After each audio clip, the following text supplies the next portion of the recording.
Hi everyone, आप सभी का दून क्लासेस में स्वागत है।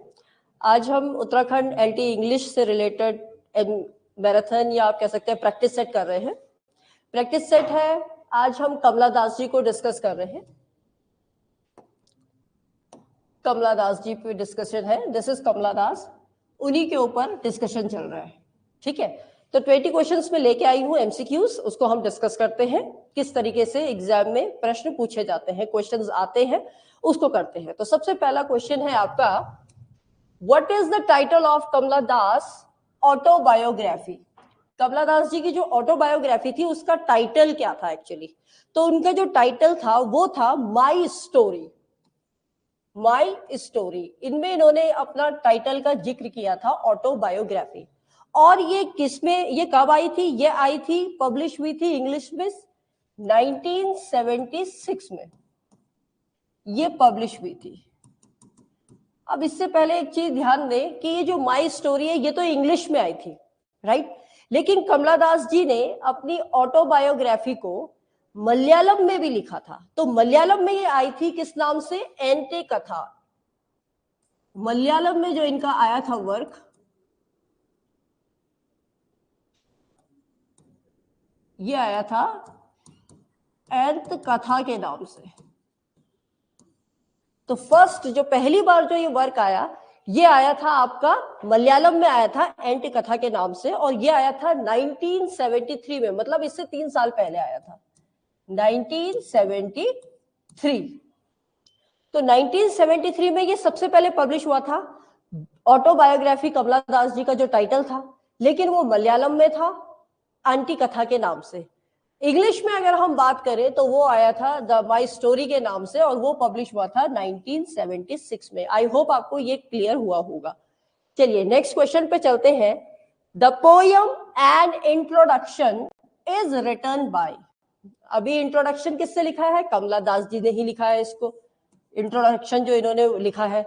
अब ये जो इंट्रोडक्शन है, तो इनकी जो समर इन कैलकाटा थी, फर्स्ट वॉल्यूम में आई थी, first volume poem, first volume poem,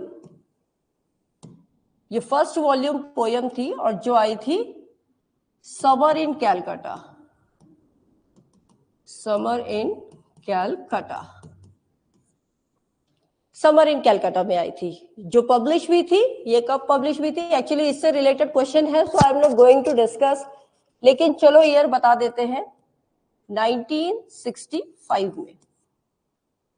1965 में ये पब्लिश हुआ था, समर इन कैलकाटा में आया था इनका, कमला दास जी का इंट्रोडक्शन, ये वर्क आया था, रिटन किया था। ठीक है, नेक्स्ट थर्ड क्वेश्चन पे चलते हैं।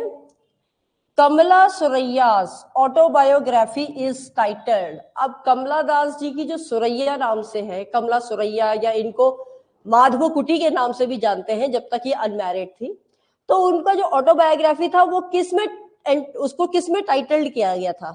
तो दैट वाज, अभी हमने इसी से रिलेटेड क्वेश्चन किया, आपको पता होना चाहिए, पहला क्वेश्चन भी इसी से रिलेटेड आया है। तो वो माई स्टोरी में था। माई स्टोरी में इन्होंने, जब भी ऑटोबायोग्राफी आएगी कमला दास जी की, तो आपको याद रखना है माई स्टोरी। माई स्टोरी को आप ध्यान रखिए। अब ये माई स्टोरी जो है, इसको एक और चीज कहा जाता है, कमला सुरैया भी कहा जाता है, ये नाम भी इनका है, जाना जाता है। एट द सेम टाइम इसको माधव कुटी भी कहा जाता है, माधव कुटी, इस नाम से भी इसको जाना जाता है। आई होप थर्ड क्वेश्चन तक क्लियर हुआ होगा आपको। Moving on to the next question, question number 4। My story is, अभी ये माई स्टोरी क्योंकि इनका इंपॉर्टेंट वर्क है तो इससे क्वेश्चन ज्यादा पूछे गए एग्जाम में। ये हर साल, मतलब ये रिपीटेड क्वेश्चंस है, कभी ये पीजीटी में भी पूछे गए हैं, एलटी में भी पूछे गए हैं, किसी भी स्टेट के लेवल के एग्जाम्स ले लो उसमें एलटी में पूछा गया है, लेक्चरर में पूछा गया है, तो इन्हीं से रिलेटेड वर्क है, बस क्वेश्चन को थोड़ा घुमा दिया है। तो माई स्टोरी क्या है, ये आप सभी को पता है, ये क्या है? एक ऑटोबायोग्राफी ऑफ कमला दास। ये हमने आगे के कुछ क्वेश्चनों में भी देख लिया है, राइट?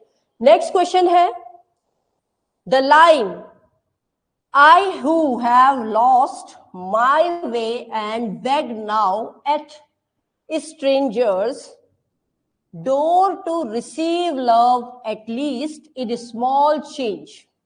ये कथन किसने कहा है, ये किसमें अपीयर हुआ है, कौन से उसमें वर्क में अपीयर हुआ है? तो थोड़ा सा अगर ये देखिए जो लाइन, इसका मतलब क्या है, इसकी मीनिंग क्या निकल के आती है, इसका एक्सप्लेनेशन है I who have lost my way. अब यहां पर आई कौन है, आई कमला दास जी खुद है, वो अपनी बात कर रही है।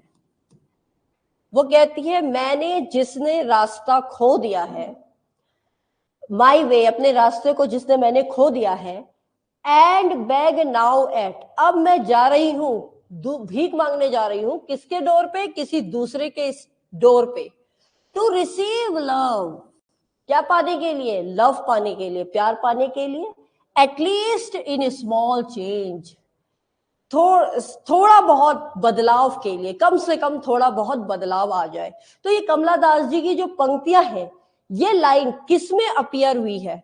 तो एक्चुअली आपको बता दें, ये जब अपने घर जाती हैं दादी के पास, जब इनकी ग्रैंड मदर जो होती है उनके समय पे जब ये वहां जाती हैं, तो उसमें इन्होंने इस चीज का जिक्र किया है, जब वो अपनी ग्रैंड मदर के हाउस में जाती हैं, कि भाई वो जब बचपन, अपनी चाइल्डहुड की बात याद करती है कि एक दरवाजा वो था जहां मेरी ग्रैंड मदर का घर है, जहां मैं रहती थी, वहां मुझे प्यार मिलता था। क्योंकि कमला दास जी की शादी बहुत यंग एज में, मतलब 14 साल में हो जाती है, इस वजह से वो महसूस करती है कि मैं तो देखो अब मैं इस घर को छोड़ के किसी और के घर पे जाऊंगी प्यार पाने के लिए। तो दैट इज उस पॉइंट ऑफ व्यू को रखते हुए ये लाइन वहां से ली गई है। नेक्स्ट क्वेश्चन पे चलते हैं, question number 6। Kamala Das was an Indian English poet as well as a leading dash writer। सबको पता है इंग्लिश पोइट तो रही है, लेकिन वो उनकी भाषा क्या थी, शी वॉज मलयाली, तो वो उनको मलयालम राइटर भी कहा जाता है। ये इनका सही उत्तर है। हिंदी, तमिल, कन्नड़ा नहीं आएगा, मलयालम इसका सही आंसर होगा। इसके बाद नेक्स्ट क्वेश्चन पे चलते हैं।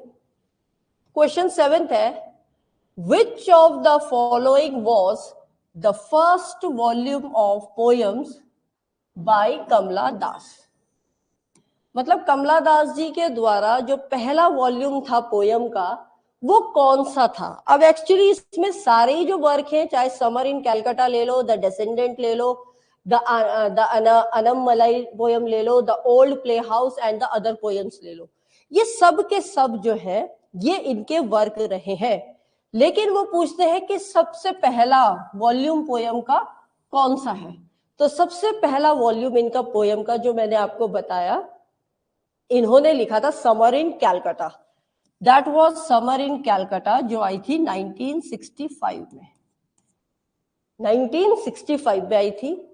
इस पोयम में उन्होंने किसका जिक्र किया है? वो मेमोराइज कर रही हैं अपने बचपन की चीजों को मेमोराइज करती हैं, मेमोरीज को अपने दिमाग में रखती हैं, जो उन्होंने कलकत्ता में स्पेंड किया था। और कहीं ना कहीं ये कहा जाता है कि कमला दास जी को एक कन्फेशनल पोइट भी माना जाता है। She is also known as confessional poet, क्योंकि उन्होंने एक फीमेल की सेक्सुअल डिजायर और क्या उनकी जरूरत है उसके बारे में बड़े ही ओपनली उस चीज को डिस्क्लोज किया है। तो इस वजह से कमला दास जी को एक बोल्ड कन्फेशनल पोइट भी कहा जाता है, राइट?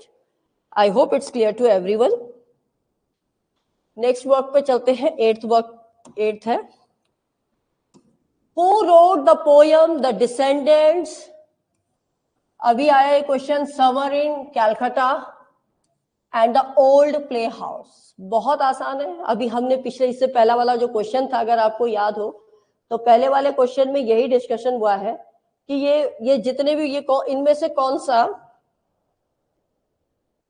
कौन सा वर्क कमला दास जी का है। देखिए अभी हमने ये वाला क्वेश्चन ही उन्होंने घुमा के थोड़ा अलग तरीके से पूछ लिया। तो ये सारे के सारे वर्क कमला दास जी के ही है। समर इन कैलकाटा ले लो, डिसेंडेंट ले लो, अमलाबाई पोयम ले लो, और नेक्स्ट जो है आपका प्ले हाउस, अदर पोयम्स ले लो, ये सब के सब उन्होंने ही लिखे। अब ये नेक्स्ट क्वेश्चन को उन्होंने इसी तरीके से दोबारा पूछ दिया है कि इनमें से कौन सा वर्क तो ये सब के सब किसके हैं? कमला दास जी के हैं। तो कमला दास जी की ये पोयम तो है, लेकिन इसके आपको थोड़ा सा याद कर लेना चाहिए कि ईयर कौन सा है। अगर हम डिसेंडेंट की बात करें तो ये 1967 में आया। समर इन कैलकाटा की अगर हम बात करें तो ये 1965 में आया। ये पहले आया, सबसे पहला, इसीलिए फर्स्ट वॉल्यूम में हमने फर्स्ट बोला, तो वो है समर इन कैलकाटा जो आया 1965 में। फिर 1967 में आया द डिसेंडेंट, और लास्ट में आया आपका प्ले हाउस, ये आया था आपका 1973 में। तो आई होप आपको यहां तक समझ में आ गया होगा। तो कमला दास जी के ये वर्क्स थे। नेक्स्ट क्वेश्चन है the rhything of eunuchs in vacant ecstasy in the dance of eunuch alludes to their। अब एक्चुअली ये लाइन है, ये यूनिक्स से लिया गया है। एक्चुअली यूनिक्स किसे कहते हैं? किन्नरों को कहते हैं यूनिक्स। रिथिंग किसे कहते हैं? WRITHING। रिथिंग का मतलब होता है छटपटाहट, छटपटाहट कहते हैं इसको, छटपटाहट। वैकेंट एक्सटेसी, एक्सटेसी इसके जो मतलब निकल के आता है उससे कहते हैं परम आनंद, खुशी, बहुत खुशी, खाली खुशी। इस वैकेंट का मतलब हो गया खाली, एक्सटेसी का मतलब होता है परम आनंद, हैप्पीनेस, खुशी। ठीक है।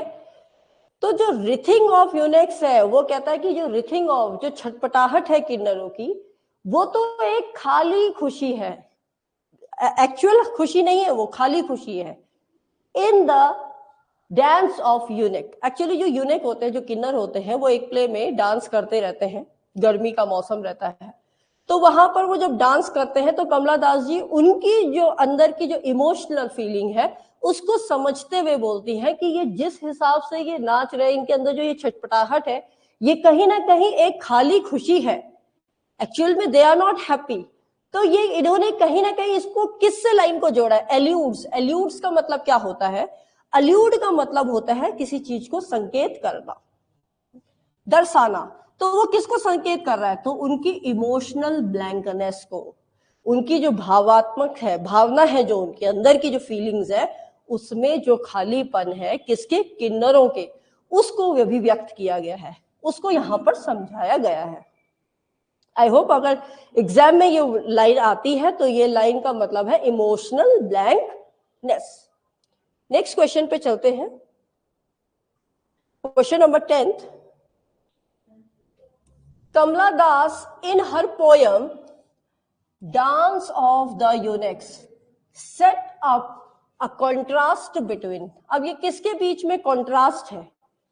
अभी हमने डिस्कस किया है ग्रीनरी डेलक, ये नहीं है, इसका सीधा संदेश है एक्सटेसी और स्टर्लिटी से। एक्सटेसी को यहां पर खुशी से निकाला गया है, हैप्पीनेस से, और स्टर्लिटी को यहां पर बांझपन से, जो फर्टाइल नहीं है, जो उपयोगी नहीं है। तो ये दोनों कॉन्ट्रास्ट है, क्योंकि आगे भी हमने बोला वेकेंट एक्सटेसी आया था, तो वेकेंट मतलब खाली है और खुशी है, तो खाली खुशी और कुछ नहीं है। तो खुशी तो है लेकिन किसी काम की नहीं है, स्टराइल नहीं है।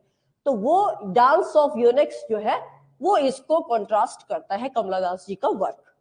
नेक्स्ट क्वेश्चन है, what did the Unix not sing about as they danced in Kamala Das poem on them।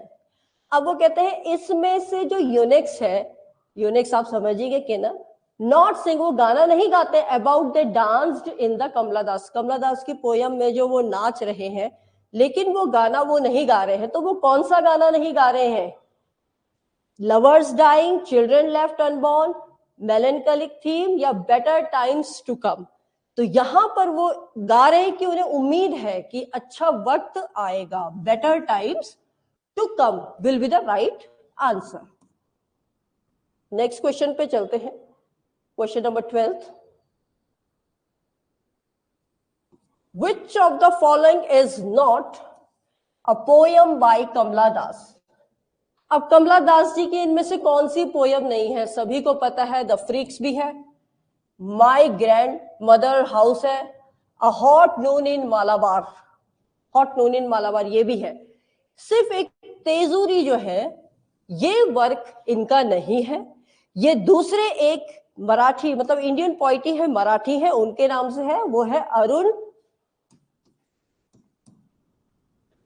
Arun के नाम से है, अरुण कोलकटर। ये एक मराठी है, तो ये इंडियन पोइट बट मराठी है, तो ये वर्क उनका है, ना कि ये किसका है? कमला दास जी का नहीं है, अरुण जी का है। तो बाकी सारे किसके हैं? कमला दास जी के हैं। और ये वर्क भी इनका 1976 का वर्क है, अरुण जी का। ठीक है, ये क्योंकि कोर्स में नहीं है अरुण कोलकाता, तो आपको इसको समझने की ज्यादा जरूरत नहीं है, बस ये पता होना चाहिए ये वर्क इनका नहीं है, दैट्स इट। नेक्स्ट क्वेश्चन है, the expression I do not love, I cannot love, it is not in my nature, this is nature of love, appears इन। अब देखिए ये कह रही है ना, ये एक्सप्रेशन बता रहा है कि आई डू नॉट लव, मैं लव नहीं करती, आई कैन नॉट लव, मैं लव नहीं कर सकती, it is not in my nature of love, ये मेरे उसमें नहीं है कि मैं लव करूं, अपीयर्स इन, ये किस में, ये इनमें से कौन सी लाइन ये किस वर्क में से है? तो ये जो वर्क है that is your the sunshine cat. Sunshine cat से, ये वर्क से ये निकल के आता है, और इसमें इसमें इन्होंने लस्ट एंड लव को बताया है, लस्ट एंड लव में डिफरेंस बताया है। इस वर्क के थ्रू कमला दास जी ने लस्ट एंड लव को बताया है। Moving on to the next question, 12th पे चलते हैं। 12th क्वेश्चन है, which of the following work is not written by Kamala Das? Okay, which of the following work is not written by Kamala Das? Yes, question ये है, तो ये भी कहीं ना कहीं दोबारा घूम फिर के आ गया। डिसेंडेंट भी है, प्ले हाउस भी है, समर इन कैलकाटा है, ये आपको पता है 1965 में है, ये 1973 में है, ये 1967 में है। ठीक है, तो यही एक ऐसा वर्क है जो इनका नहीं है, द अनफिनिश्ड मैन। ये जो अनफिनिश्ड मैन है, ये वर्क किसके द्वारा नहीं लिखा गया है? कमला दास जी के द्वारा नहीं लिखा गया है। नेक्स्ट चलते हैं, नेक्स्ट क्वेश्चन है आपका, नेक्स्ट क्वेश्चन है, what was not a part of attire on the eunuchs Kamala Das as the poem dance of eunuch. अब ये कहते हैं कि जो डांस ऑफ यूनिक था उसमें जो कमला दास जी का जो अटायर था, अटायर का मतलब होते हैं जो कपड़े पहने, यूनिक्स ने जो कपड़े पहने थे, अटायर मीन्स कपड़े, तो जो यूनिक्स से जो किन्नर थे उन्होंने जो ड्रेस पहना था उसमें कौन सा ड्रेस नहीं पहना था? क्योंकि क्वेश्चन है वॉज नॉट। तो देखिए वाइड स्कर्ट उन्होंने पहनी थी, जिंगलिंग एंकलेट्स भी उन्होंने पहने थे, और ग्रीन टैटोज भी थे उनके चीक में, लेकिन हैवी सिल्वर की ज्वेलरी उनके बदन पर नहीं थी। किसके? किन्नरों के बदन पे। So this will be the right answer. Moving on to the next question, 16th question पे चलते हैं। दो the dance of eunuchs in the Kamala Das poem by the same name was loud and frenzied, their songs were, अब उनके जो ये गाना जो वो गा रहे थे, वो गाना जो जोर जोर से वो गा रहे थे, उसमें उनका क्या मतलब था, क्या दिखाना चाह रहे थे, वो क्या एटमॉस्फियर, किस तरीके से वो उस गाने को शो कर रहे थे, वो जो जोर जोर से गा रहे थे, डांस इन द यूनिक्स वाला। तो इसमें उनका जो दर्द था वो कहीं ना कहीं दिखाई देता है। तो सैड एंड मेलेंकली, वो जो गाना गा रहे थे उसमें वो अपने दुख को, दर्द को गा के व्यंग मतलब वो गा रहे थे और उस तरीके से वो प्रस्तुत कर रहे थे। तो वहां कहीं ना कहीं उनका दुख था और दर्द था। Moving on to the next question, despite the visual richness of the poem dance of eunuchs, Kamala Das creates an atmosphere of. देखिए ये कहते हैं कि डिस्पाइट ऑफ विजुअल रिचनेस, भले ही उसमें देखने में बहुत ज्यादा हमें समृद्धि दिख रही हो पोयम में, लेकिन जो डांस ऑफ यूनिक्स था कमला दास जी का, वो कैसा वातावरण पैदा कर रहा था, क्रिएट कर रहा था। तो वहां का जो वातावरण था वो बिल्कुल क्या था, ग्लूम एंड डिप्रेशन, मतलब वो दुख में थे, ग्लूम थे, उनके अंदर ग्लूम था, दुख था, और डिप्रेशन था, तनाव था। आई होप ये वाला क्लियर हुआ होगा आंसर आपको। Moving on to the 18th question. A typical theme of the eunuchs song in Kamala Das the dance of the eunuchs is. देखिए इसी से ज्यादा क्वेश्चंस बन के आए हैं। ये एक इसके बाद दूसरा वाला भी कमला दास के ऊपर और भी हम ऑथर्स के एक बाय एक करके प्रैक्टिस सेट करेंगे, तो और भी बल्क में क्वेश्चंस आएंगे। तो ये क्वेश्चन इसका दोबारा से इसी पे बन के आया है कि जो टिपिकल नेम है यूनिक्स का, टिपिकल नेम, तो डांस ऑफ जो ये यूनिक्स है ये किसको दिखा रहा है, तो ये कहीं ना कहीं लवर्स डाइंग इसको प्रस्तुत कर रहा है।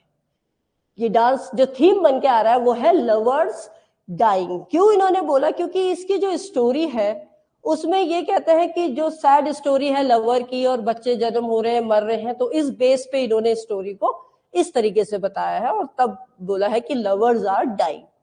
नेक्स्ट है the story in which Kamala Das refer to a lesbian relationship is. तो ऐसा कौन सा वर्क था जिसमें कमला दास जी ने एक लेस्बियन रिलेशनशिप का जिक्र किया है कैरेक्टर में, तो वो है आपका इकबाल।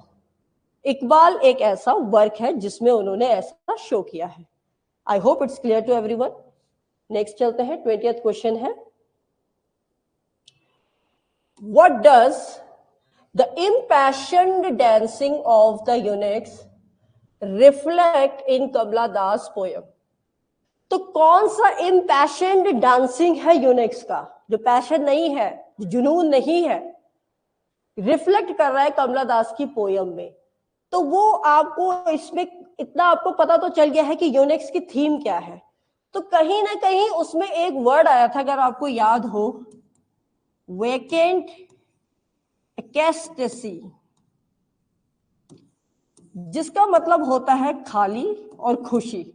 मतलब खाली खुशी है, दिखाने के लिए खुशी है, एक्चुअल में खुशी नहीं है। तो वो आपको इसमें कहां दिखाई दे रहा है, देखिए, their inner emptiness and melancholy. दूसरा है their fervour and their gusto, their unique, their unquenching zeal and enthusiasm. ये दोनों तो मतलब ही नहीं बनते, क्योंकि उनका their fervour and their gusto ये भी नहीं है, उनकी इच्छा भी नहीं है, एंथुसियाज्म भी नहीं है। देयर हैप्पीनेस एंड कंटेंटमेंट, उनकी खुशी तो है लेकिन वो संतोष, कंटेंटमेंट का मतलब वो संतोष है, वो खुश है, ऐसा भी नहीं है। तो सही आंसर क्या बन के आया है, फर्स्ट आया है, उनकी अंदर का खालीपन और उनका दुख। तो this is the right answer. I hope आपको ये क्लियर हुआ होगा। 20 क्वेश्चंस एमसीक्यू जो हम कर रहे हैं कमला दास जी के, और ये सभी को बता दें यहाँ पर एलटी इंग्लिश का ऑफलाइन ऑनलाइन दोनों बैचेस चल रहे हैं।